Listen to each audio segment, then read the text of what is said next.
সুপ্রিয় দর্শক, এশিয়ান টেলিভিশনের নিয়মিত আয়োজন টেবিল টকে স্বাগত জানাচ্ছি। আমি বাতেন বিপ্লব। আজকের আলোচনার বিষয় সংকট না সমাধান। এই বিষয়ে আলোচনা করার জন্য আমরা দুজন অতিথিকে আমন্ত্রণ জানিয়েছি। প্রথমেই আমরা অতিথিদের সাথে পরিচিত হয়ে নেব। আমার ডান পাশে রয়েছেন সর্বজন পরিচিত জনাব সুলতান সালাউদ্দিন টুকু, প্রচার সম্পাদক বাংলাদেশ জাতীয়তাবাদী দল বিএনপি এবং সাবেক সভাপতি সাধারণ সম্পাদক যুবদল এবং সাবেক সফল সভাপতি বাংলাদেশ জাতীয়তাবাদী ছাত্র দল। আপনাকে স্বাগত এশিয়ান টেলিভিশনের স্টুডিওতে। এবং পাশে রয়েছেন বাংলাদেশ সাংবাদিকদের সবথেকে বার্গেনিং অথরিটি ঢাকা সাংবাদিক ইউনিয়নের সভাপতি এবং সাংবাদিকদের রুটি রুজির ফয়সালা যেখান থেকে নিশ্চিত করার জন্য আন্দোলন করা হয়। আপনাকে স্বাগত শহীদ ভাই আজকের টেবিল টকে। আমরা সঙ্গত কারণেই আসলে সংকট বিষয়টি নিয়ে এসেছি সামনে, কেননা আপনারা এর আগেও আমরা আজকে যেমনটি দেখেছি যে বিএনপি বিশেষ করে বর্তমান সময়ে যেভাবে বাংলাদেশ নতুন বাংলাদেশের স্বপ্নে যখন এই আন্দোলন হয়েছিল তারপর থেকে আমরা দেখেছি যে সেই ধারাবাহিকতা রক্ষার ক্ষেত্রে জনাব তারেক রহমান থেকে শুরু করে বিএনপির তৃণমূল পর্যন্ত যে আন্দোলন পট পরিবর্তনের সাথে সাথে যে আন্দোলনের ধারাবাহিক পরিবর্তন লক্ষ্য করছি, সেই জায়গায় আসলে এখন পর্যন্ত কোনো ধরনের প্রশ্নবিদ্ধ বিএনপিকে আমরা করতে দেখিনি কোনো জায়গা থেকে। যদিও একেবারে বিচ্ছিন্ন ঘটনা বাদ দিলে সেটি বলাই যায় অকপটে যে বিএনপি এখন পর্যন্ত ধারাবাহিকভাবে সফলভাবে এগিয়ে যাচ্ছে। তো এইখানে আমরা যদি সংকটের কথা বলি, যেমনটি আমরা দেখেছি আজকেও জনাব মির্জা আব্বাস তিনি বলেছেন যে আসলে বিএনপিকে দূরে ঠেলে দেওয়া বা ছাত্রদের সাথে এক ধরনের একটি রেষারেষি তৈরি করার জন্য একটি তৃতীয় মহল কাজ করছে। আসলে এই তৃতীয় মহলটি কে বলে মনে করেন জনাব টুকু? আপনার কাছে একটু জানতে চাই। আমি প্রথমেই ধন্যবাদ জানাচ্ছি আপনাকে এবং আপনার মাধ্যমে যারা দর্শক শ্রোতা রয়েছে এবং আমার ভাই সাংবাদিক শহীদ ভাইকে, সহ আলোচক সবাইকেই আমি রমজান মাসের এই পবিত্র রমজান মাসে সবাইকে রমজানুল মোবারকবাদ জানাচ্ছি। রাজনীতিতে বিভিন্ন কথা থাকে, এক একজন এক এক অভিমত ব্যক্ত করবে, এটাই স্বাভাবিক। গণতান্ত্রিক দেশ বাংলাদেশ জাতীয়তাবাদী দল হচ্ছে শহীদ রাষ্ট্রপতি জিয়াউর রহমানের স্বাধীনতা ঘোষণার মধ্য দিয়েই কিন্তু এই দেশটি প্রতিষ্ঠিত হয়েছে। সেই স্বাধীনতার মহান ঘোষক শহীদ রাষ্ট্রপতি জিয়াউর রহমানের আদর্শিক গড়া বাংলাদেশ জাতীয়তাবাদী দল, যিনি এই দেশে বহুদলীয় গণতন্ত্র প্রবর্তন করেছিলেন। বাংলাদেশে এই মুহূর্তে যদি যে কটি পলিটিক্যাল পার্টি আপনি বিবেচনা করবেন, সবচাইতে উদার আধুনিক গণতান্ত্রিক দল হচ্ছে বাংলাদেশ জাতীয়তাবাদী দল বিএনপি। বৈষম্য বিরোধী ছাত্ররা একটি পার্টি করেছে জাতীয় নাগরিক কমিটি নাম দিয়ে। আমরা কিন্তু পজিটিভলি রিয়াকশন ব্যক্ত করেছি এবং এই প্রোগ্রামে কিন্তু আমাদের সিনিয়র যুগ্ম মহাসচিব অ্যাডভোকেট রুহুল কবির রিজভী আহমেদ এবং যুগ্ম মহাসচিব শহীদুদ্দিন চৌধুরী রানী সংহতি প্রকাশ করার জন্য কিন্তু উপস্থিত হয়েছিলেন পার্টির পক্ষ থেকে। রাজনীতি করার সকলেরই অধিকার রয়েছে, এটি স্বাভাবিক বিষয়, গণতান্ত্রিক বিষয়। তবে সেই দল যাতে সরকারের ব্যাকআপে তৈরি না হয় বা ষড়যন্ত্রের কারণে যাতে কোনো দল তৈরি না করা হয়, যেই কারণে গণতন্ত্র যাতে সংকটের মুখে না পড়ে। আমি মনে করি যে সকল দলই তারা রাজনীতি করার তাদের আদর্শ জনগণের কাছে উপস্থাপন করবে, জনগণ যার আদর্শ গ্রহণ করবে সেই দেশের দায়িত্ব পালন করবে, দায়িত্ব পরিচালনা করবে। একটি জিনিস কিন্তু সকলের মাথার মধ্যে রাখতে হবে, এই দেশের মালিক কিন্তু এই দেশের জনগণ। জনগণ ভোট দিয়ে সরকার পরিচালনার দায়িত্ব দেয়, সেই দায়িত্বকে অনেকেই মালিক বনে যায়, যেটি খুনি শেখ হাসিনা, ফ্যাসিস্ট শেখ হাসিনা মনে করত যে এই দেশের মালিক উনি।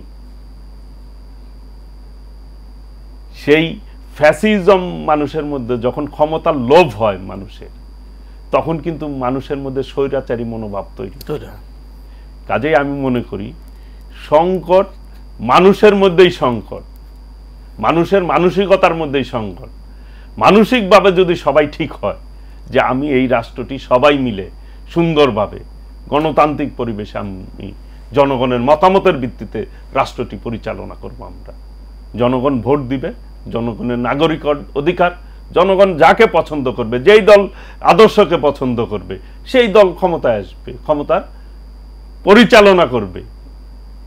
কিন্তু এখন একটি বিষয় আপনাকে একটু যোগ করতে চাই যে আসলে আমরা দেখেছি যে ছাত্র আন্দোলনে যখন নেতৃত্ব দিয়েছিল আসিফ মাহমুদ কিংবা আমরা যদি বলি মাহফুজ আলম, তাদের মধ্য থেকে একজন নাহিদ ইসলাম বের হয়ে একটা নতুন রাজনৈতিক সংগঠন আত্মপ্রকাশ করলো। সেই ক্ষেত্রে অনেকে বলছে কিংস পার্টির জন্ম হয়েছে কিনা বাংলাদেশে, কিংবা রাজনৈতিক দলগুলো বলছে যে সরকারের একটা পোর্শন থেকে আরেকটা পোর্শন কিভাবে রাজনীতিতে নিরপেক্ষতার ভূমিকা রাখবে, সেই জায়গা থেকে আপনাদের আসলে মতামত কি? এটা তো মানে যদি কোশ্চেন না উঠার মতো কাজ করতো তাহলে ওই দিন দেখলাম ভিপি নুর বলেছে, বিস্তারিত কথা বলেছে। তাহলে কেন আমাকে নিয়ে প্রশ্ন করবে, ওই রকম কাজে কেন আমি পদক্ষেপ নিব? আমি প্রথমে আপনাকে বলেছি যে দল হবে, এটাই হোক, এটাকে অবশ্যই গণতন্ত্রের দেশে আমি যদি গণতান্ত্রিক বাংলাদেশ তৈরি করতে চাই, উদার গণতান্ত্রিক দেশ তৈরি করতে চাই, সেই ক্ষেত্রে তো আপনি যে কেউ দল তৈরি করতে পারে, এটা কোনো বাধা নেই, আমরা অবশ্যই স্বাগত জানাবো। কিন্তু কারো সরকারের ব্যাকআপে আপনি দল করবেন, তখন তো মানুষ কিংস পার্টি বলতেই পারে, আপনি যেটা বললেন বলতেই পারে, কারণ আপনি যে চিন্তা থেকে কথা বলবেন আমি তো সেটা আটকাতে পারবো না, পারবো?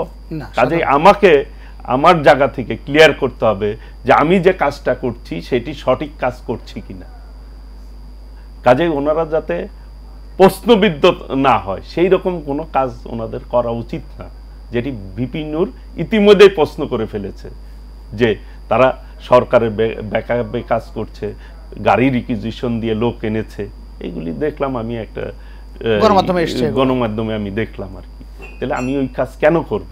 হ্যাঁ, আমি আন্দোলন করছি, সেই আন্দোলন তো সমস্ত মানুষ সমর্থন করেছে, সকলেই আন্দোলন করেছে, সাংবাদিকরা শহীদ হয়েছে না, আমাদের বিএনপির 500-র অধিক নেতাকর্মী এই জুলাইয়ের আন্দোলনে শহীদ হয়েছে।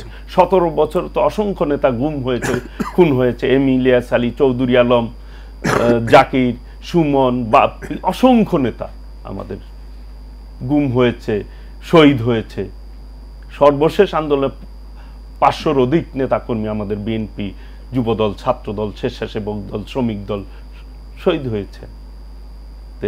আপনাদের সাংবাদিকরাও শহীদ হয়েছে, 4 জন সাংবাদিক আমাদের শহীদ হয়েছে। তো একজন শিশু বাচ্চাও শহীদ, 8 জন শিশু বাচ্চা শহীদ হয়েছে, তো স্কুল ছাত্ররাও শহীদ হয়েছে। এই ফ্যাসিস্ট খুনি শেখ হাসিনার বিরুদ্ধে সকলেই ঐক্যবদ্ধভাবে আন্দোলন করেছে। এই জায়গায় কারো অবদান কারো চেয়েতে কম না, কাউকে খাটো করে কাউকে উঁচু করে এই আন্দোলনকে বিচার বিশ্লেষণ করা ঠিক হবে না।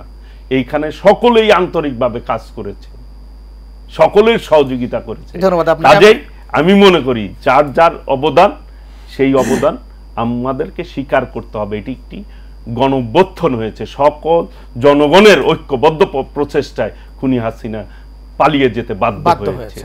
কাজেই এই আন্দোলনকে নিয়ে কোনো বিতর্ক করা কারো ঠিক হবে না আমি মনে করি। ধন্যবাদ আপনাকে। জনাব শহীদ ভাই, আপনার কাছে একটু জানতে চাইবো যে আপনি শুনলেন যে টুকু ভাই যেটি বললেন যে এটি ছিল সম্মিলিত প্রয়াস, মানে রাজনৈতিক দলগুলোর কিন্তু ওতপ্রোতভাবে জড়িত ছিল এই আন্দোলনে। সুতরাং সবগুলো রাজনৈতিক দল যেখানে জড়িত ছিল সেখানে আলাদা একটি রাজনৈতিক দলে কতটুকু আসলে জনসমর্থন বা পপুলারিজম তারা কায়েম করতে পারবে এবং আসলে ভোটের মাঠে তাদের অবস্থান কি হবে? ধন্যবাদ। প্রথমে আপনার মাধ্যমে এশিয়ান টিভির দর্শকদেরকে এবং আমার সহ আলোচক তুখর ছাত্র রাজনীতিক এক সময়ের, এখন বাংলাদেশ জাতীয়তাবাদী দলের প্রচার সম্পাদক জনাব সালাউদ্দিন টুকু ভাই।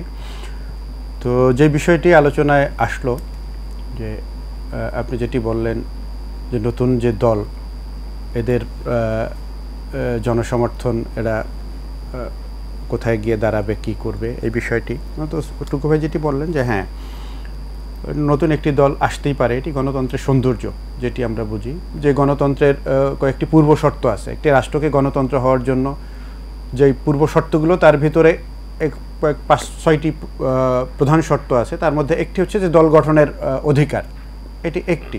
এর মধ্যে আপনি গণতন্ত্রের আরও যে শর্তগুলো রয়েছে, যে ভোটের মাধ্যমে প্রাপ্তবয়স্কদের ভোটাধিকার থাকা, এরপরে আপনার মত প্রকাশের স্বাধীনতা থাকা, এরপরে দল গঠন, এরপরে হচ্ছে যে আপনার মিছিল মিটিং করা, হ্যাঁ, রাজনৈতিক কর্মকাণ্ড করা, এরপরে নিয়মতান্ত্রিক উপায় সরকার পরিবর্তন করা, এরপরে হচ্ছে যে আরেকটি গণতান্ত্রিক রাষ্ট্রের আরেকটি শর্ত আছে যে বিনা বিচারে কাউকে বন্দি দশা ভোগ না করা। তো এখন এই শর্তগুলো আমাদের বিগত যে সরকারগুলো ছিল সেই সময় ছিল না। তো এখন এর মধ্যে আমরা 5ই আগস্ট একটি গণ অভ্যুত্থানের মধ্যে দিয়ে নতুন একটি রাষ্ট্র আমরা পেয়েছি। তো সেখানে এখন আমাদের বিভিন্ন প্রশ্ন আসছে যে এখন এই নতুন রাষ্ট্র পাবার পরে যারা এর পিছনে যাদের ভূমিকা ছিল, টুকু ভাই একেবারে রাইটলি বলেছেন যে এখানে সবার কি বলে অবদান সমানভাবে দেখতে চাই আমরা। তো এখানে কাউকে ছোট করার সুযোগ নেই, সবাই আন্দোলন করেছে তাদের জায়গা থেকে। এই আন্দোলনের নেতৃত্ব দিয়েছে ছাত্ররা। তো আমরা যদি বলি যে হ্যাঁ এটি স্বীকার করে আমরা নেই যে ছাত্ররা এখানে নেতৃত্বে ছিল, কিন্তু তাদের পেছন থেকে তাদের লজিস্টিক সাপোর্ট দেয়া, তাদের শক্তি সরবরাহ করা, তাদেরকে রসদ যোগানো, এটি পিছন থেকে করা হয়েছে। তো এখন সেই জায়গায় এই ছাত্ররা সেই অভ্যুত্থানের পরে নতুন একটি রাষ্ট্র আমরা পেয়েছি, ফ্যাসিবাদী সরকার পালিয়ে গিয়েছে। তো এখন নতুন প্রেক্ষাপটে তারা একটি নতুন দল গঠন করেছে। তারা এখন এই দলের ফিউচারটা কি, তারা কোন পর্যন্ত যাবে, তাদের ভবিষ্যৎটা কি, সেটি নিয়ে আপনি আমার কাছে জানতে চেয়েছেন। তো আমি বলবো যে সেটি আসলে এখন এই বলবার সুযোগ খুব কম। তারা যেহেতু রাজপথে এসেছে, আমরা তাদেরকে স্বাগত জানিয়েছি, স্বাগত জানাই নতুন দলকে। এবং তারা যেহেতু মাঠে আসছে, রাজনীতিটা তো আসলে আমরা থিওরি এবং প্র্যাকটিক্যাল দুইটা আলাদা জিনিস। তো আপনি দেখবেন যে আমরা টেবিলে অনেক কথা বলতে পারি, কিন্তু মাঠে যখন কাজ করতে যাব তখন প্রমাণ হবে যে আমাদের যোগ্যতা প্রমাণটা সেইখানে মাঠে গিয়ে দিতে হবে। আপনি দেখবেন যে আপনি যদি বলেন আমাকে যে এই ঢাকা সিটির একটি পরিকল্পনা করেন, একটি উন্নত ঢাকা সিটি করবার জন্য, তো এদের কয়েকজন ইঞ্জিনিয়ারকে যদি আপনি সেই দায়িত্বটা দেন, 1 সপ্তাহ, 10 দিন, 15 দিন, 1 মাসের মধ্যে তারা চমৎকার একটি পরিকল্পনা করে দেবেন যে এই পরিকল্পনাগুলো বাস্তবায়ন করলে সুন্দর একটি ঢাকা সিটি, একটি বাসযোগ্য ঢাকা শহর আমরা করতে পারবো। কিন্তু সেই কাজটি করতে 50 বছর সময় লাগবে অন্তত, কাজটি বাস্তবায়ন করতে। প্ল্যানটা করতে কিন্তু আপনি 1 সপ্তাহের মধ্যে পারবেন, কিন্তু সেটি ময়দানে যদি আপনি বাস্তবায়ন করতে চান 50 বছর সময় লাগবে সেটি বাস্তবায়নের জন্য। রাজনীতি ঠিক একই রকম। আপনি রাজনীতি একদিন আসলেন, হুট করে ঘোষণা দিলেন রাজনৈতিক ময়দানে, সেটি আপনার গঠনতন্ত্র আমরা এখনও দেখিনি। আপনার ম্যানিফেস্টোটা কি, আপনি কী নিয়ে জনগণের কাছে যাবেন, আপনার আদর্শটা কি, সেটি তো আমাদের দেখতে হবে। জনগণ দেখবে, এরপরে জনগণ বিচার করবে। হয় কি যে অতীতেও কিংস পার্টির কথা বলেছেন, কিংস পার্টি হয়েছে, আমরা যদি কিংস পার্টি বলি সেটি অন্যভাবেও সেটি নেগেটিভ পজিটিভ ভিন্নভাবে দেখা যায়। আমরা যদি ধরেন যে 1975-এর পট পরিবর্তনের পরে যখন একটি পর্যায়ে এসে শহীদ প্রেসিডেন্ট জিয়াউর রহমান যখন তার হাতে ক্ষমতা আসলো, তিনি তখন যখন ক্ষমতায় আসলেন, তিনি তখন একজন আর্মির মেজর ছিলেন, সেখান থেকে তিনি ক্ষমতায় আসলেন। এরপরে তিনি দল গঠন হলো 1979 সালে, এর মানে প্রায় 5 বছর চলে গেছে। তিনি এই 4 বছর কিন্তু তিনি ক্ষমতায় ছিলেন, সেখানে বসে দল গঠন করেছেন। সেই দল গঠন করার পরে তারা রাষ্ট্র পরিচালনা করেছে এবং সেই দলটি অত্যন্ত জনপ্রিয় দল হয়েছিল। যখন এরশাদ ক্ষমতা দখল করলেন, ক্ষমতা দখল করবার পরে তিনি যখন দল গঠন করলেন, সেটার আরেকটি প্রেক্ষাপট ছিল। সেই দলটি আগের দলের মতো অত জনপ্রিয়তা পায় নাই, সেই দলটি মানে স্বৈরাচার হিসেবেই পরিচিত ছিল। এখন সেই ধরনের ক্যারেক্টার যদি এই নতুন দলের মধ্যে থাকে, তাহলে তো মানুষ প্রশ্ন করবেই। সুতরাং আমরা সেই প্রশ্নের জায়গা থেকে আমরা বলতে চাই যে এই নতুন দলটি যারা করেছেন তারা সেখান থেকে নিজেদেরকে সংযত রাখবেন, নিজেদেরকে পরিশুদ্ধ রাখবেন, এটি আমাদের দাবি। এরপরে তাদের কাজের মধ্য দিয়ে তারা এগিয়ে নিয়ে যাবেন তাদের নতুন রাজনৈতিক দলকে। তারা নতুন যেই জনগণের কাছে যদি নতুন কিছু তারা উপস্থাপন করতে পারেন, জনগণ সেটিকে গ্রহণ করবে, এর মধ্যে আপত্তির কিছু আমি দেখি না। তারা যদি নতুন দল করে জনগণকে ধারণ করতে পারেন, জনগণের আশা-আকাঙ্ক্ষাকে ধারণ করতে পারেন, তাহলে তারা ভালো করবেন, এই প্রত্যাশা তো আমরা। এই জায়গায় আরেকটি বিষয় রয়েছে যে শহীদ প্রেসিডেন্ট জিয়াউর রহমানের বিষয়টা যে এখানে এসছে, এই প্রেক্ষাপটটা একটু ভিন্ন, আমিও এখানে একটু ডিফার করি। শহীদ প্রেসিডেন্ট জিয়াউর রহমান নিহত হওয়ার পরে, শহীদ হওয়ার পরে তার যে জানাজা হয়েছে বাংলাদেশে, তার যে জনপ্রিয়তার প্রমাণ সেটি তার জানাজার মধ্যে দিয়ে হয়েছে। তো কিন্তু সেই দলটি ক্ষমতায় বসেই হয়েছিল, সেটি আমি বলেছি, কিন্তু এটি পজিটিভলি, কারণ জনগণ সেটি চাইছে তখন। কারেকশন করি আর কি, যে শহীদ রাষ্ট্রপতি জিয়াউর রহমান আর এরশাদের সাথে মিলাইলে তো হবে না, কখনোই হবে না, এটি আমি কারেকশন করে দিচ্ছি আপনাকে। তো শহীদ রাষ্ট্রপতি জিয়াউর রহমান ক্ষমতায় বা ক্ষমতায় তাকে বসানো হয়েছে উনি 7ই নভেম্বর সিপাহী জনতার একটি বিপ্লব হয়েছিল। বাংলাদেশের যে কয়টি আন্দোলন হয়েছে, সংগ্রাম হয়েছে ৭১-এর পরে যদি আমরা মনে করি যে ৭৫ সালে একটি বিপ্লব হয়েছিল, সিপাহী জনতার ঐক্যবদ্ধ বিপ্লবের মধ্য দিয়েই কিন্তু শহীদ রাষ্ট্রপতি জিয়াউর রহমান ক্ষমতা আসার পথ সুগম হয়েছে। জনগণই তাকে ক্ষমতায় বসিয়েছে। প্রথমে কিন্তু জাগদল হয়েছে, এরপর বিএনপি হয়েছে। তো সেটার প্রেক্ষাপট আর এরশাদের প্রেক্ষাপট না, কখনোই এক না, মিলানো যাবে না। সেকেন্ড থিং হচ্ছে ৯০-তে একটি আন্দোলন হয়েছে, স্বৈরাচার পতনের আন্দোলন, এরশাদ পতনের আন্দোলন হয়েছে, স্বৈরাচার পতনের আন্দোলন হয়েছে। আর এই ২৪-এ স্বৈরাচার পতনের আরেকটি আন্দোলন, আরেকটি স্বৈরাচার ফ্যাসিবাদের পতন আন্দোলন হয়েছে। তিনটার ভিউ কিন্তু যদি আপনি বিবেচনা করেন, সকল ক্ষেত্রেই এই দেশের জনগণ কিন্তু ঐক্যবদ্ধভাবে রাস্তায় নেমেছিল। এই তিন আন্দোলনে জনগণ কিন্তু সম্পৃক্ত ছিল। নিঃসন্দেহে এই ব্যাপারে তো আমি জনগণের সম্পৃক্ততা যেখানে, আর জোর করে ক্ষমতা দখল করার একটু ডিফারেন্স অনেক। আচ্ছা, সেই পরে আসবো। ঠিক আছে। আর সেকেন্ড হচ্ছে আপনি যেই কথা বলছিলেন যে এই যে সংকট বা সমাধান, সংকট সৃষ্টি কে করে? জনগণ ঐক্যবদ্ধ ছিল। যে দায়িত্বে থাকে তার দায়িত্ব পালনের ব্যর্থতার কারণে বা তার কার্যকলাপের কারণেই কিন্তু সংকট তৈরি হয়। আজকে কথা আসছে কেন, হচ্ছে কেন? অন্তর্বর্তীকালীন সরকারে যারা রয়েছে তারা যদি তাদের অবস্থান থেকে সঠিকভাবে তারা দেশ পরিচালনা করে বা তাদের যে কাজ, সেই কাজটি যদি তারা সঠিকভাবে করে, তাহলে আমি মনে করি সংকট হবে না। জনগণের আস্থা রেখে যদি কাজ করে, আর জনগণের আস্থা রেখে যদি যখনই কাজ করবে না, তখনই কিন্তু একটি সংকটের তৈরির একটা বিষয় চলে আসে। কাজেই এইখানে সংকট তৈরির ক্ষেত্রেও এই সরকার দায়ী থাকে, সমাধানও কিন্তু সরকারের হাতেই থাকে। কারণ আপনি সংসারটা যখন যে গার্জিয়ান থাকে, সে যদি সঠিক থাকে, তাহলে কিন্তু ওই সংসারে অনেক প্রবলেম সলভ হয়ে যায় অটোমেটিক। যেমন একটি রাষ্ট্র চালাতে গেলে যদি আপনি একটি গণতান্ত্রিক রাষ্ট্রে, শহীদ ভাই অনেকগুলি কথা বলেছে, সঠিক বলেছে যে একটি গণতান্ত্রিক রাষ্ট্রে কি কি হওয়া উচিত, যে ন্যায় বিচারটা পাওয়া উচিত, যে ন্যায় বিচার খুনি শেখ হাসিনা, ফ্যাসিস্ট শেখ হাসিনার কাছে কেউ পায় নাই। আমাদের নেত্রী বেগম খালেদা জিয়া প্রায় ৬ বছর তাকে কারাগারে রাখা হয়েছে।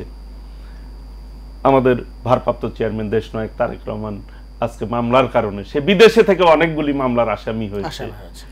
এবং সবচেয়ে মজার বিষয় কি, যে মামলা তাকে খালাস হয়েছে সেই বিচারককে পর্যন্ত দেশে থাকতে দেয় নাই।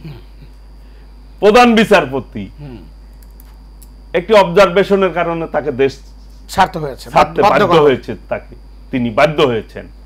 তো একটি গণতান্ত্রিক রাষ্ট্রে ন্যায় বিচার এটি কিন্তু একটি উল্লেখযোগ্য বিষয়, যে এটি থাকতে হবে। ন্যায় বিচার, অন্যায় করলে তার বিচার হতে হবে, যেই হোক, আমি হই, রাষ্ট্রপতি হোক, প্রধানমন্ত্রী হোক, মন্ত্রী হোক বা এমপি হোক, যেই করুক, একটা সরকারি কর্মকর্তা হোক, কর্মচারী হোক, যেই হোক, অন্যায় করলে তার বিচার হতে হবে। আমরা এই ক্ষেত্রে কোনো মিনিমাম কোনো স্বজনপ্রীতিতা চলা উচিত নাই গণতান্ত্রিক রাষ্ট্রে। পাশাপাশি নাগরিক যে অধিকার, যে নির্দিষ্ট সময় একটি ভোট হবে, জনগণের কাছে আমি যাব, আমি যেরকম নির্বাচন করি, নির্বাচন করার জন্য আমি পাবলিকের কাছে যাই, পাবলিকের কাজ করতে হয়, তাদের সুখ দুঃখ শেয়ার করতে হয়, আমারও কথা তাদের সাথে শেয়ার হয়, মত বিনিময়, একটি আন্তরিকতা বিল্ড আপ হয়।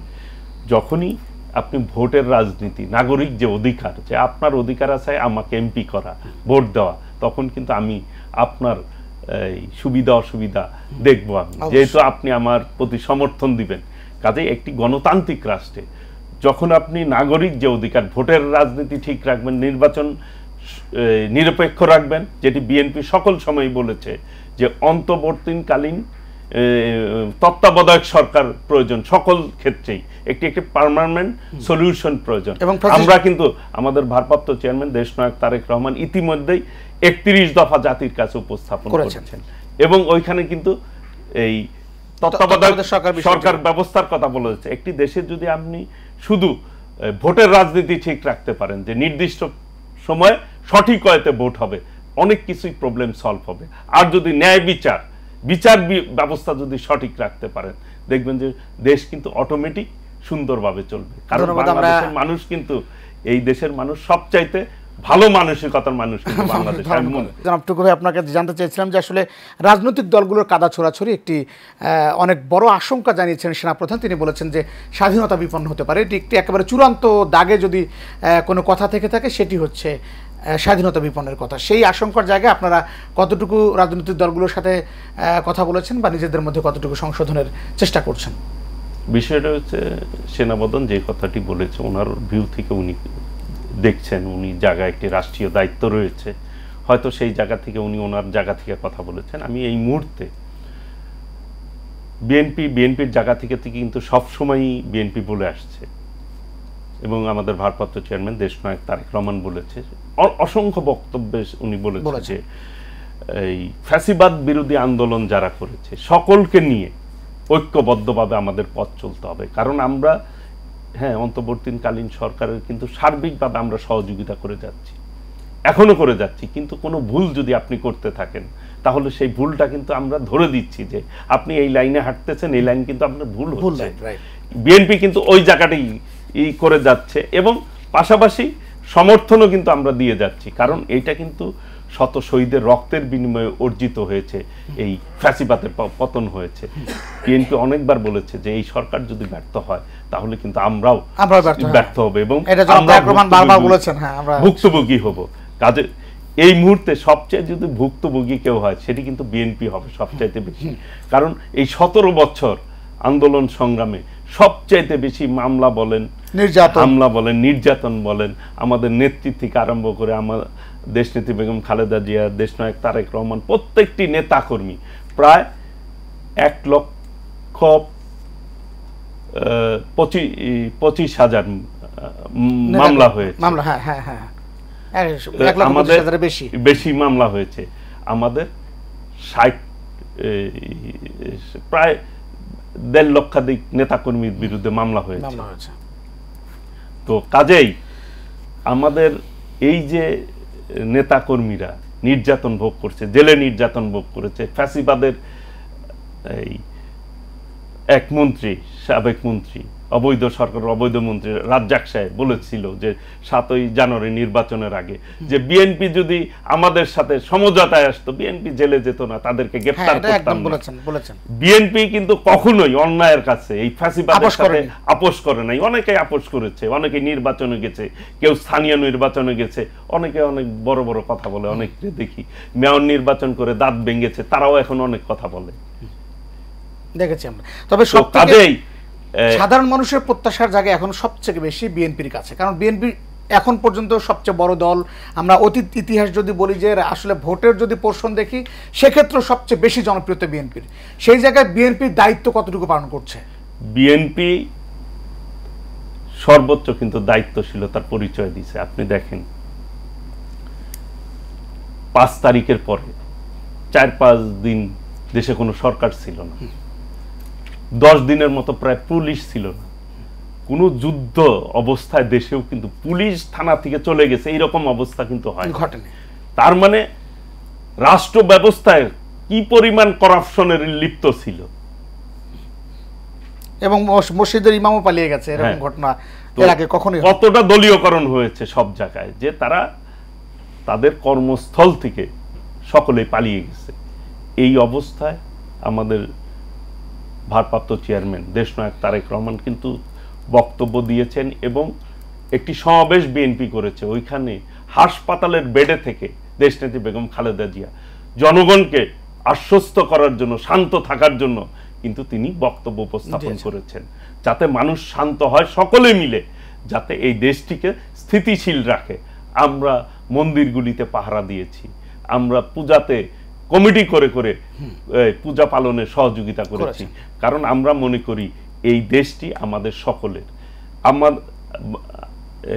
আমাদের ভারপ্রাপ্ত চেয়ারম্যান দেশনায়ক তারেক রহমান সবার আগে বাংলাদেশে আমরা একটি এই মানিক মিয়াতে প্রোগ্রাম করেছি, কনসার্ট করেছি আমরা। সেইখানে কিন্তু আমাদের বক্তব্য ছিল আমরা হিন্দুত্ববাদ চাই না, আমরা উর্দুবাদ চাই না, সবার আগে বাংলাদেশ। এই বাংলাদেশের সেন্টিমেন্টকে আমরা ধারণ করতে চাই, মানুষের মধ্যে দেশপ্রেম জাগ্রত করতে চাই। দেশপ্রেম যখন মানুষের মধ্যে জাগ্রত হবে তখনই কিন্তু দেশের সাথে সকলে ঐক্যবদ্ধ থাকবে। ধন্যবাদ আপনাকে। আমরা একটু জনাব শহীদ ভাই আপনার কাছে যেতে চাই। আপনি জানেন যে আসলে নিউটনের একটি সূত্র রয়েছে যে every action has it opposite and equal reaction.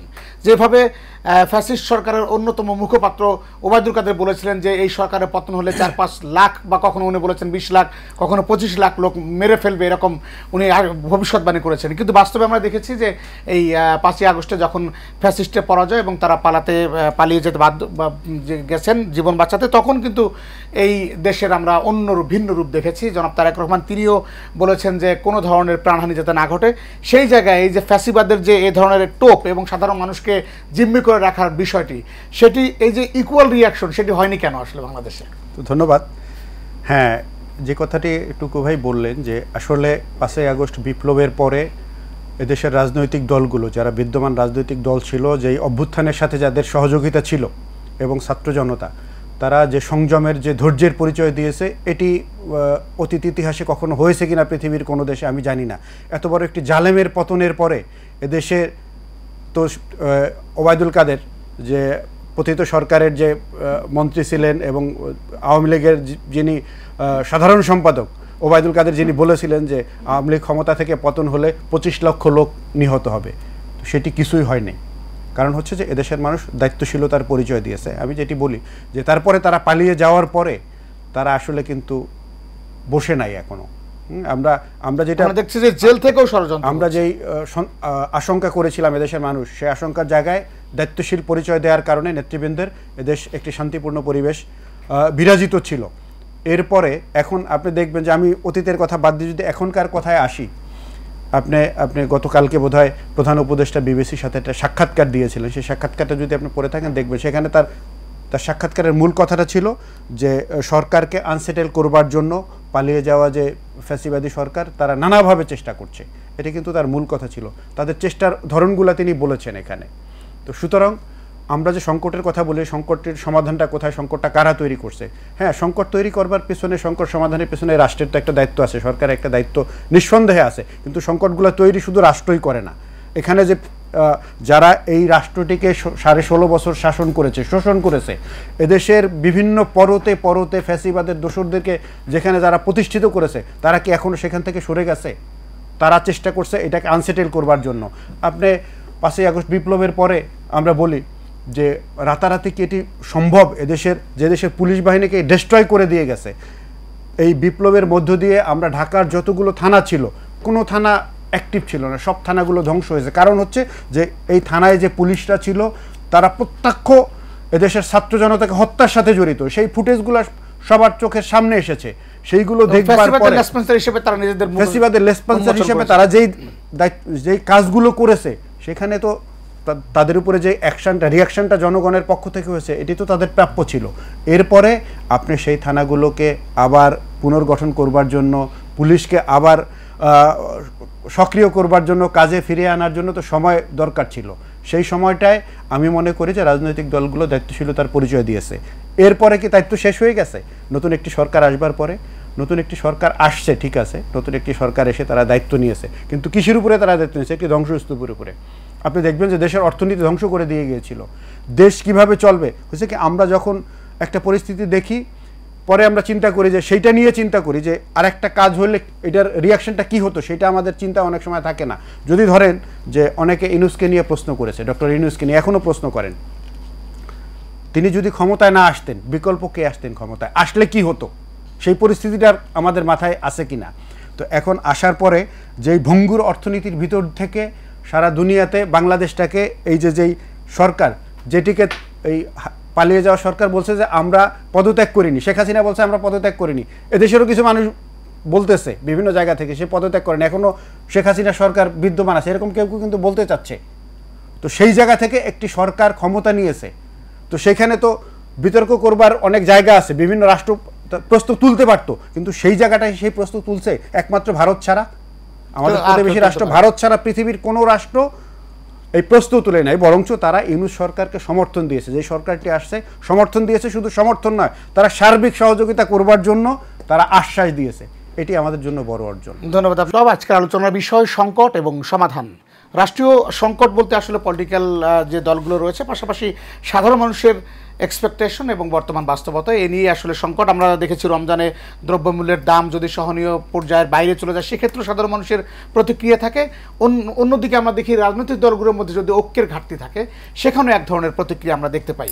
তো সব মিলে বিএনপি যেহেতু একটি বড় রাজনৈতিক দল এবং মানুষের প্রত্যাশার জায়গা সবসময় বিএনপির কাছে বেশি, অন্যান্য রাজনৈতিক দল যদি আমরা জামায়াতে ইসলাম বলি কিংবা গণ অধিকার পরিষদ যারা রয়েছে মাঠে, তাদের ক্ষেত্রে কিন্তু মানুষের এক্সপেকটেশনের জায়গা ডিফার করে, পার্থক্য রয়েছে। সেই জায়গায় আমরা একেবারে আপনার কাছে জানতে চাই, যেহেতু আপনি বাংলাদেশ জাতীয়তাবাদী দলের প্রচার সম্পাদক হিসেবে দীর্ঘদিন ধরে কাজ করছেন এবং 31 দফা বাস্তবায়নে আমরা দেখেছি যে আপনাদের বিভিন্ন জায়গায় কর্মসূচি রয়েছে, তৃণমূল পর্যন্ত আপনাদের নানা কর্মকাণ্ড রয়েছে, যেটি সাধারণ মানুষ জানতে চায় যে আসলে বিএনপি কোনো ধরনের ডেভিলকে, আমরা যে ডেভিল হান্ট শুরু হয়েছে সেই ডেভিলকে প্রশ্রয় দেওয়ার মনোমানসিকতার মধ্যে কোনো বিচ্ছিন্নভাবে নেতাকর্মী রয়েছে কিনা, সেটি আপনাদের তদারকিতে আছে কিনা, এক। এবং নাম্বার 2 হচ্ছে জনাব তারেক রহমানের যে জিরো টলারেন্স নীতি আমরা দেখেছি, উনি বলেছেন আজকেও যে একজন বিভিন্নভাবে প্রশ্ন করার চেষ্টা করেছিল যারা লক্ষ লক্ষ কোটি টাকা পাচার করেছে তাদের ব্যাপারে কোনো সহনীয় আচরণ এখন পর্যন্ত যেহেতু তারেক রহমান দেখায়নি, তার সাথে এই সুযোগ পায়নি, দেশে কোনো ধরনের সুযোগ পাওয়ার সম্ভাবনা আছে কিনা? আপনি প্রথমে যে কথাটি, ডেভিলকে তো বিএনপি কোনোভাবেই প্রশ্রয় দিচ্ছে না। ইতিমধ্যেই 800-র অধিক কিন্তু শাস্তি দেওয়া হয়েছে, হ্যাঁ, বিভিন্ন ভাবে। এটা প্রথম থেকেই আমাদের ভারপ্রাপ্ত চেয়ারম্যান দেশনায়ক তারেক রহমান এই ব্যাপারে জিরো টলারেন্স দেখাচ্ছে। মিনিমাম কাউকে কিন্তু কোনো ছাড় দিচ্ছে না, যেইখানেই প্রবলেম হচ্ছে তাৎক্ষণিকভাবে ব্যবস্থা নেওয়া হচ্ছে। যেই কথাটি বলেছেন শহীদ ভাই, যে পতিত স্বৈরাচারে দোসররা এখনো বিভিন্ন জায়গায় বসে আছে, ঘাপটি মেরে বসে আছে, তাদের বিরুদ্ধে কিন্তু এখনোই সঠিকভাবে ব্যবস্থা নিতে পারে নাই, পরিপূর্ণভাবে তারা কোনো ব্যবস্থাই নিতে পারে নাই। কাজেই এই যে দোসরদের বিরুদ্ধে ব্যবস্থা নেওয়া উচিত, এই ব্যাপারে সকলেরই ঐক্যবদ্ধ থাকা উচিত। আমরা বারবার তাগিদ দেওয়া হচ্ছে কিন্তু যে যারা দোসর রয়েছে তাদের বিচার হওয়া উচিত। এইটি কে করবে? যারা অন্তর্বর্তীকালীন সরকার দায়িত্ব রয়েছে তারা করবে। এখানে পলিটিক্যাল পার্টি হিসাবে, বড় দল হিসাবে বিএনপির যে দায়িত্ব, বিএনপি কিন্তু সঠিকভাবে সেই দায়িত্ব পালন করে যাচ্ছে। এত কিছুর পর বিএনপি কিন্তু এই সরকারকে সমর্থন জানিয়ে যাচ্ছে, সহযোগিতা করে যাচ্ছে। এবং বিএনপি 31 দফা একটি কথা বলেছে যে আমরা জাতীয় সরকারের কনসেপ্ট দিয়েছে, যে এই স্বৈরাচার বিরোধী আন্দোলনের, ফ্যাসিবাদ বিরোধী আন্দোলন যে কয়টি দল ঐক্যবদ্ধভাবে কাজ করেছে তারা নির্বাচনে জিতুক হারুক, সবাইকে নিয়ে আগামী দিনে জাতীয় সরকার করতে চাই। এবং বিএনপি একমাত্র সাহসিকতার পরিচয় দিচ্ছে 31 দফাতে, যে 2 বারের বেশি যাতে কেউ প্রধানমন্ত্রী না হয়, সেই ব্যাপারে 31 দফায় আমরা উপস্থাপন করেছেন আমাদের ভারপ্রাপ্ত চেয়ারম্যান দেশনায়ক তারেক রহমান। এই যে দেশ গঠনের উদারতা, দেশকে ঐক্যবদ্ধ রাখার যে উদারতা, গণতান্ত্রিক ব্যবস্থায় যে নিজেকে প্রতিষ্ঠিত করা, এটি কিন্তু একটি বাংলাদেশের স্বাধীনতার পর রাজনৈতিক দলের মধ্যে এই ধরনের কিন্তু পদক্ষেপ আপনি দেখেন নাই। বাস্তবতায় কিন্তু 31 দফা যদি আপনি ফলো করেন, এই যে সংস্কারের কথা বলে অনেকেই, যে সংস্কার আগে না নির্বাচন আগে, সংস্কার একটি চলমান প্রক্রিয়া, এটি হতেই থাকবে। আপনার কালকে যদি একটা বিষয় প্রয়োজন হয় তাহলে সেটি আপনি করবেন না? অবশ্যই করবেন। সেই জন্য আপনি বসে থাকবেন। অনেকে এই ক্ষেত্রে কিন্তু মাঝে মধ্যে মানুষ মনে করে যে ফ্যাসিস্ট সরকার হাসিনা বলতো যে আগে উন্নয়ন পরে গণতন্ত্র, তার মানে সে গণতন্ত্র মানেই না। আর এখন বলতেছে যে আগে এই সংস্কার পরে নির্বাচন, এর মানে একই সুর, কিন্তু টোন একই রকম না। এই ধরনের টোন কিন্তু গণতান্ত্রিক মানুষ, কামী মানুষ কিন্তু পছন্দ করে না। মানুষ চায় এই মুহূর্তে, মানুষ কি চায়? নির্বাচন চায়, নির্বাচনের রোডম্যাপ চায়, মানুষ একটি স্থিতিশীলতা চায়, অনিশ্চয়তার মধ্যে কিন্তু কেউ থাকতে চায় না।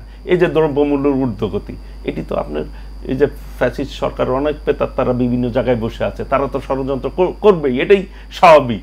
আপনি সেই ব্যাপারে সজাগ থাকবেন না? আপনি কোন লাইনে হাঁটলে আপনি এগুলি সমাধান করতে পারবেন, সেই ব্যাপারে আপনি হাঁটবেন না। মানে একদম যদি বড় বড়, আমি যদি ব্যবসায়ীর কথা বলি, যারা লক্ষ লক্ষ কোটি টাকা ব্যাংক দেউলিয়া করে নিয়েছে, বিভিন্নভাবে লোন নিয়েছে, খেলাপি হয়েছে, এবং একেবারে বলা যায় বাংলাদেশকে অন্তঃশাসন করার জন্য যারা কাজ করেছে, তাদের ধরেন আমি যদি একেবারেই বলি, এস আলম এখন আলোচনায় এসছে, এস আলম যদি কোনোভাবে এই রাষ্ট্রকে কোনো দলে ফেরার চেষ্টা করে, সেক্ষেত্রে আপনাদের অবস্থান কি হবে? এস আলমের ব্যবসায়ী বা সালমানুর রহমান যদি গ্রেপ্তার আছে, যারা পলাতক রয়েছে, বড় ব্যবসায়ী, টাকার কাছে কেউ বিক্রি হবে কিনা প্রশ্নই আসেন। আপনার তো একটি কথা বলি যে প্রথম থেকেই বিএনপি যে কথাগুলি বলতেছে ওই কথার মধ্যেই আছে। রাজনৈতিক দল হিসাবে যদি আপনি বিশ্লেষণ করেন, বিএনপি যখন যে ওয়াদা করেছে, জনগণের সামনে যে কমিটমেন্ট করেছে, বিএনপি কিন্তু সেই কমিটমেন্ট থেকে কখনোই পিছপা হয় না, বিএনপির মধ্যে নেই। আপনি 90 সালে ক্ষমতায় যখন নির্বাচিত হয়, দেশনেত্রী বেগম খালেদা জিয়া জাতির সামনে ওয়াদা করেছিল যে এই 5,000 টাকা কৃষি ঋণ মুকুব করবে, 25 বিঘা চরের জমি খাজনা মাফ করে দিবে, এসেই প্রথমে ওই পদক্ষেপ নিয়েছে। এখনো বিএনপি 31 দফায় যে সিদ্ধান্ত নিয়েছে এবং 31 দফা যে উপস্থাপন করেছে, আমি মনে করি আমাদের ভারপ্রাপ্ত চেয়ারম্যান দেশনায়ক তারেক রহমান এর মধ্যেই থাকবে। উনি কথা কাজে, বিএনপি কখনোই কিন্তু ক্ষমতা দীর্ঘায়িত করার জন্য, গণতন্ত্র বিঘ্নিত হোক এইরকম কোন পদক্ষেপ কিন্তু বিএনপি নেয় না। বিএনপি কখনোই জনগণের সেন্টিমেন্টের বিপক্ষে বিএনপি কখনোই অবস্থান নেয় নাই। যতবার বিএনপি ক্ষমতা আসছে, নির্দিষ্ট সময়ের পরে তিনি ক্ষমতা হস্তান্তর করেছেন বিএনপি। ধন্যবাদ। আমরা আসলে এরকম এই দৃশ্য আবারও দেখতে চাই এবং জনাব শহীদ ভাই আপনার কাছে জানতে চাইবো যে যেমন চিটুকু ভাই বললেন যে বাংলাদেশে আসলে বিএনপি আপসহীন নেত্রী হিসেবে কিন্তু বেগম খালেদা জিয়া ওনার একটি সর্বজন গৃহীত একটি টার্ম, যে আপসহীন নেত্রী বেগম খালেদা জিয়া, এবং সেই জায়গা থেকে বিএনপিকে কিন্তু আমরা আসলে কোনো জায়গায় এভাবে কখনো আপোষ করতে দেখিনি, যেটি দীর্ঘ 16 বছরে কিন্তু দলে একটু ফাটল ধরেনি। জনাব তারেক রহমানের নেতৃত্বে সেই দল পরিচালিত হয়েছে। এই দলের যদি আমি মানে প্যারালাল অন্য কোনো দল ভাবতে পারি বাংলাদেশে, যদি বাংলাদেশে বিরোধী দল হওয়ার মতো এই মুহূর্তে আসলে যারা ভূমিকা রাখতে পারে, মানে কাকে আসলে এখন ভাবা যায় সাধারণ মানুষের পক্ষ থেকে গণমাধ্যম কর্মী হিসেবে আপনার কি মনে হয়? জি ধন্যবাদ। যে কথাটি বলেছেন টুকু ভাই, আপনি যে প্রশ্নটি করলেন, প্রথমে বিষয় হচ্ছে যে হ্যাঁ, বেগম খালেদা জিয়া নিঃসন্দেহে আপসহীন নেত্রী এবং এটি শুধু বক্তৃতা স্লোগানে নয়, তার কাজের মধ্যে দিয়ে সেটি প্রমাণ করেছেন। কিন্তু বিএনপির মতো একটি বড় দলের মধ্যে তার অন্যান্য নেতাদের ক্ষেত্রে একজন নেত্রীর কারণে বিএনপি ওই যে বলেন যে এখন ভাঙ্গন থেকে রক্ষা পেয়েছে, তার আপসহীনতার কারণে অনেক চেষ্টা কিন্তু হয়েছে বিএনপিকে ভাঙার জন্য, তার আপসহীনতার জন্য পারেনি। এর মানে হচ্ছে যে বিএনপির ভিতরে আপোষকামী লোক আছে যারা এই ষড়যন্ত্রের সাথে ছিল, কিন্তু তারা জায়গা পায়নি, এবং এটা যতদিন অব্যাহত থাকবে বিএনপি টিকে থাকবে, চেষ্টা করবে, বিভিন্ন দিক থেকে চেষ্টা করবে, তাকে ভিন্ন পথে নেওয়ার জন্য চেষ্টা করতেই পারে। চেষ্টা এখনও যে করছে না এটা না, আমরা কিছু কিছু নেতার কথা দেখলে আমার কাছে মনে হয় যে তারা কি আবার অন্যদিকে ডাইভার্ট হচ্ছে কিনা, এরকম সন্দেহ তৈরি হয় একজন গণমাধ্যম কর্মী হিসেবে। এরপর আপনি যে প্রশ্নটি করেছেন সেটি হচ্ছে যে অন্য কোনো রাজনীতি যাদের দায়, আমি একটু যোগ করে দিই যে আসলে বিএনপিকে বলা হয় যে আসলে অনেক এক্সপেকটেশনের জায়গা বিএনপির কাছে। আমি যদি বলি সরকারের ব্যর্থতা কিনা, যে অনেক জায়গায় আমরা দেখেছি যে দখলবাজির প্রশ্ন উঠেছে, সেটি সরকারের দায় কিনা, কারা দখল করছে এটি আইডেন্টিফাই কেন করতে পারছে না সরকার, কেন দু এক জায়গায় আমরা দেখেছি যে বিএনপিকে সরাসরি অভিযোগও দেওয়া হচ্ছে, কেন বিএনপিকে অভিযোগ দেওয়া হবে ও কোনো প্রমাণ ছাড়া, একটু যদি আপনি ব্যাখ্যা করেন এই বিষয়ে আমি একটু বলি। হ্যাঁ, সরকারের ব্যর্থতা তো আছে কিছু। সরকার কালকের ওই সাক্ষাৎকারের একটি লাইনে আমি যদি আপনাকে বলি, ডক্টর ইউনূস বলেছেন যে দেখেন আমরা এখানে ক্ষমতায় এসে বসছি, আমরা এখানে একটি অপরিচিত জায়গা আমাদের জন্য, আমরা কোনো এক্সপার্টিস নিয়ে এখানে এসে বসে নেই, কোনো এক্সপার্টিস নাই আমাদের এখানে, আমরা আসছি, আমরা চেষ্টা করছি আমাদের জায়গা থেকে, সেখানে ব্যর্থতা কিছু তাদের থাকবে, সেটা ঠিকই আছে। যেই জায়গাটিতে বলেছেন টুকু ভাই, আমি ধন্যবাদ জানাই, সাধুবাদ জানাই যে যেটি বলছে যে এই ডেভিল হান্টের মধ্যে বিভিন্ন জায়গা থেকে অভিযোগ আসছে, এর ভিতরে 800-র মতো লোককে তারা বিভিন্ন শাস্তির আওতায় নিয়ে আসছে, এটি ধন্যবাদ। এটি যদি অব্যাহত থাকে তাইলে হবে কি যে যারা এই দুষ্ট চিন্তাটা করবে সেই চিন্তার জায়গা থেকে তারা ফিরে আসবে যদি দলের মধ্যে থাকতে হয়।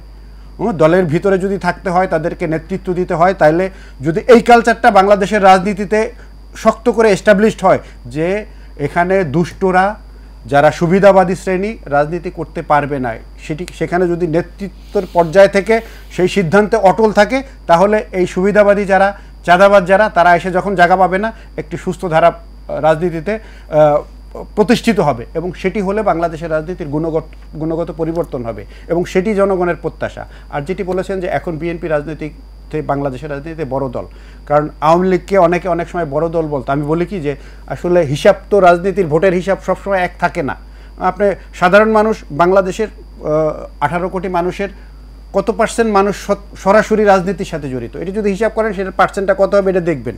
এদেশের মানুষের মানে ভোট আসে হলো মানুষের মানে তাৎক্ষণিক পরিস্থিতির উপরে বিশ্লেষণ করে তারা, যে ভোটের সময় কি পরিস্থিতি। আমি একটু শেষ করবো, আমাকে 1 মিনিট সময় দেবেন। যে সেই জায়গায় সে তখন চিন্তা করে যে আওয়ামী লীগকে যে অনেক বড় দল, আওয়ামী লীগের এখন কোনো সমর্থন নাই বাংলাদেশে। আপনি দেখেন যে আওয়ামী লীগ এত বড় দল, ভোটের হিসাব করেন বিগত ভোটের সময় কত পার্সেন্ট ভোটার আসছে মাঠে, আপনার 6%, 7% ভোট আসছে। এর মানে আওয়ামী লীগের ভোট ধরলে সর্বোচ্চ 7% ধরতে পারবেন, এর বেশি ধরার কোনো সুযোগ নাই। বাংলাদেশের রাজনীতি অনেক পোলারাইজেশন অনেকভাবে হয়। তো এখন যেহেতু বিএনপি বড় দল, বাংলাদেশে আরেকটি বড় দল এখন যেটি এখন আছে বাংলাদেশে, যে বাংলাদেশ জামাত ইসলামী, তাদের অবস্থানও বা আগের চেয়ে অনেক সুসংহত। এখন বিএনপি যদি সরকার গঠন করে, আমার কাছে মনে হয় যে, আমি যেটা মনে করি যে জামাত হয়তো বিরোধী দলে থাকবে, তাদের যে অবস্থান আছে, যদি রাজনীতিতে কী হয় আমি জানি না।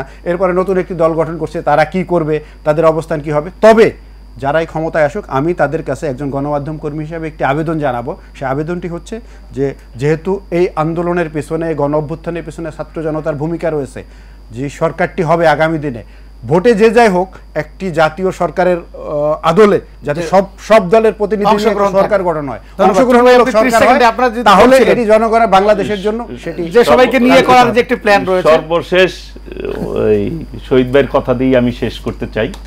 আমাদের ভারপ্রাপ্ত চেয়ারম্যান দেশনায়ক তারেক রহমান ইতিমধ্যে 31 দফায় উপস্থাপন করেছেন, একাধিকবার উনি ওনার বক্তব্য উপস্থাপন করেছেন যে ফ্যাসিবাদ বিরোধী আন্দোলনে যারা ছিল সকলকে নিয়ে আগামী দিনে জাতীয় সরকারের যে কনসেপ্টটা, এটি কিন্তু বিএনপি দিয়েছে। ধন্যবাদ আপনাকে। আমরা চাই এরকম একটি সুন্দর এবং নতুন বাংলাদেশ বিনির্মিত হবে, এবং যে বাংলাদেশে সবাই স্বাধীনভাবে কথা বলতে পারবে, নিজের ভোট নিজে দিতে পারবে, এবং শান্তিপূর্ণ পরিবেশে এটি সুন্দর স্মার্ট বাংলাদেশের পরিণত হওয়ার চেষ্টা করবে, বিশ্বের ফার্স্ট ওয়ার্ল্ডের সাথে তাল মিলিয়ে। সেই প্রত্যাশা রেখে শেষ করছি। প্রিয় দর্শক, আগামীকাল একই সময়ে টেবিল টক দেখার আমন্ত্রণ জানাচ্ছি। আল্লাহ হাফেজ।